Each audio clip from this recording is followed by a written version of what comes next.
আগের রাতের বেঁচে যাওয়া ভাত আমরা অনেকেই হয়তো এটাকে ফেলে দিই বা অবহেলা করি। কিন্তু কি হবে যদি আমি বলি এই সাধারণ অবহেলিত খাবারটি হয়তো বাংলার সবচেয়ে শক্তিশালী কিন্তু প্রায় হারিয়ে যাওয়া একটি সুপারফুড?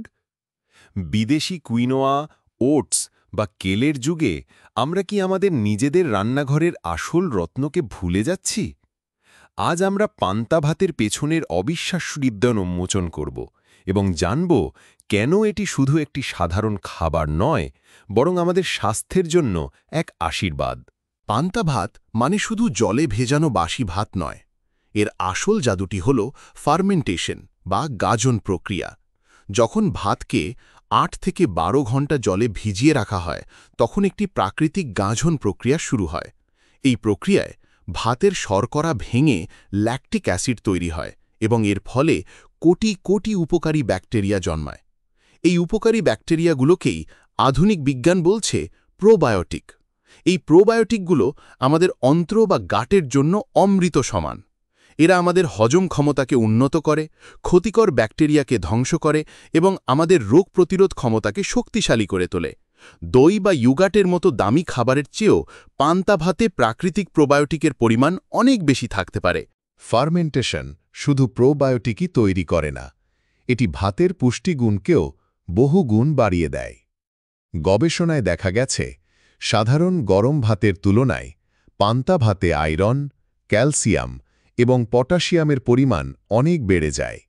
শরীর এই খনিজগুলো পান্তা ভাত থেকে অনেক সহজে শোষণ করতে পারে। এছাড়াও এই প্রক্রিয়ায় ভিটামিন বি12 এবং ভিটামিন বি6 মতো জরুরি ভিটামিনও তৈরি হয়, যা আমাদের স্নায়ুতন্ত্র এবং শক্তির জন্য অপরিহার্য। এর আরেকটি বড় গুণ হল এটি শরীরকে ঠান্ডা রাখে। গরমের দিনে পান্তা ভাত খেলে শরীর সতেজ থাকে এবং হিটস্ট্রোকের ঝুঁকি কমে। এ কারণেই এটি বাংলার কৃষক এবং শ্রমজীবী মানুষের প্রধান খাবার ছিল, যা তাদের সারাদিন কাজ করার শক্তি যোগাত। পান্তা ভাত শুধু একটি স্বাস্থ্যকর খাবারই নয়, এটি আমাদের সংস্কৃতি এবং ঐতিহ্যের একটি অবিচ্ছেদ্য অংশ। এটি আমাদের মাটির গন্ধ, আমাদের শিকড়ের পরিচয়। গ্রাম বাংলার কৃষকের সকাল শুরু হতো পান্তা ভাত দিয়ে, যা তাকে সারাদিনের কঠোর পরিশ্রমের শক্তি দিত।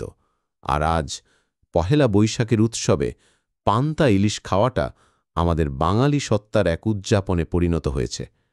এটি আমাদের মনে করিয়ে দেয় সেই সরল, প্রাকৃতিক এবং স্বাস্থ্যকর জীবনযাত্রার কথা। তাহলে পরের বার যখন আপনার বাড়িতে ভাত বেঁচে যাবে, তখন সেটিকে অবহেলা করবেন না। তাকে সুযোগ দিন তার আসল রূপে ফিরে আসার, একটি পুষ্টিকর এবং প্রোবায়োটিক সমৃদ্ধ সুপারফুডে পরিণত হওয়ার। আসুন এই হারিয়ে যাওয়া রত্নকে আমরা আবার আমাদের জীবনে ফিরিয়ে আনি। আপনার পান্তা ভাত নিয়ে কোনো বিশেষ স্মৃতি থাকলে কমেন্টে আমাদের জানান। ভিডিওটি ভালো লাগলে শেয়ার করুন এবং এমন আরও অজানা তথ্যের জন্য আমাদের চ্যানেলটি সাবস্ক্রাইব করুন। সুস্থ থাকুন, ভালো থাকুন।